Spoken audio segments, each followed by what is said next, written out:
تازه خبر سراج الدین حقانی پاکستان ته سخت غوسه سو. سراج الدین حقانی پر پاکستان توندې او زهرجنې نیوکې وکړې.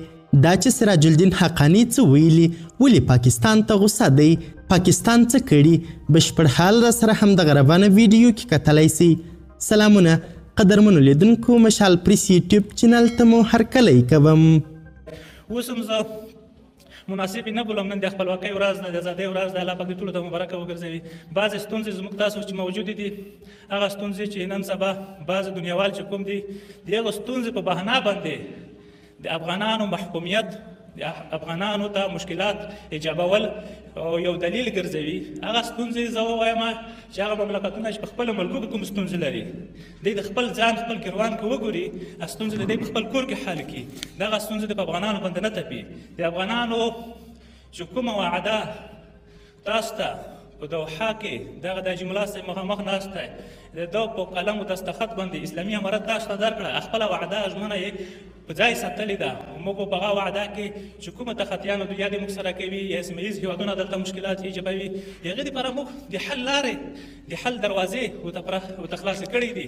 خو دا نه چې په یوه بهانه باندې په بله بهانه باندې د افغانستان ملت خپل ساه اخیستلې ته آرام پرېږدي ته نه پرېږدي. دغه ځایم چې ډېره تېروتنه ده. سراج الدین حقانی پر پاکستان ضمني نیوکې وکړې. د اسلامي امارت د کورنیو چارو وزیر سراج الدین حقانی پر پاکستان ضمني نیوکې کړي دي. نوموړي د طالبانو په دفاع وزارت کې د افغانستان د خپلواکۍ کلیزې د نمانځنې د مراسمو پر مهال وویل نړۍ یو شمېر ستونزې طالبانو ته د بهانې په ډول نیسي، خو هغه غوښتنه وکړه چې دوی د خبرو او تفاهم دروازې پرانیستي او باید ستونزې د خبرو له لارې حل سي.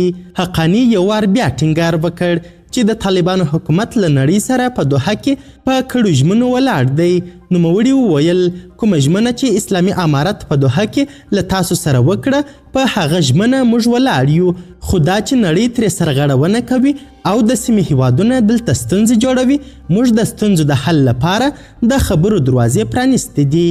که څه هم ښاغلي حقانی د کوم سیمه ییز هیواد چې د افغانستان لپاره ستونزې جوړوي نوم وانخیست، خو په وروستیو کې د ګاونډي پاکستان او طالب چارواکو ترمنځ ناندرۍ او پر یو بل د تورونو لګول زیات سوي دي. تر دې مخکې د طالبانو د دفاع سرپرست وزیر مولوي محمد یعقوب مجاهد هم له نوم اخیستو پرته پاکستان تورن کړی و چې له ترهګرو ډلو د دوی د ملاتړ په نوم نړۍ ته دوی وعده ماتونکي غواړي وښیي. پاکستان بیا ادعا لري چې د طالبانو تر واک لاندې افغانستان څخه د تحریک طالبان پاکستان په ګډون د پاکستان مخالفې ډلې استفاده کوي، خو په افغانستان کې د طالبانو واکمن نظام دا ډول ادعاوې بې اساسه بولي. د پاکستان لوی درستیز جنرال عاصم منیر په وار پر افغانستان توندې نیوکې وکړې. جنرال عاصم منیر ویلي وه چې ترهګر له افغانستانه حمایه کیږي او له افغان خاورې له وسلو سره پاکستان ته راځي او دلته پر موږ بریدونه کوي، خو په جواب کې ملا یعقوب او سراج الدین حقانی خوله ورته بنده کړل. قدرمنو لیدونکو، د ویډیو له کتلو مو نړۍ مننه. د لا زیاتو او نورو لحظه پر لحظه خبرې مطالبو لپاره زموږ همدغه مشال پریس یوټیوب چینل سبسکرایب کړئ. تر بیا او بلې ویډیو ښه وخت ښې چارې، د الله په امان.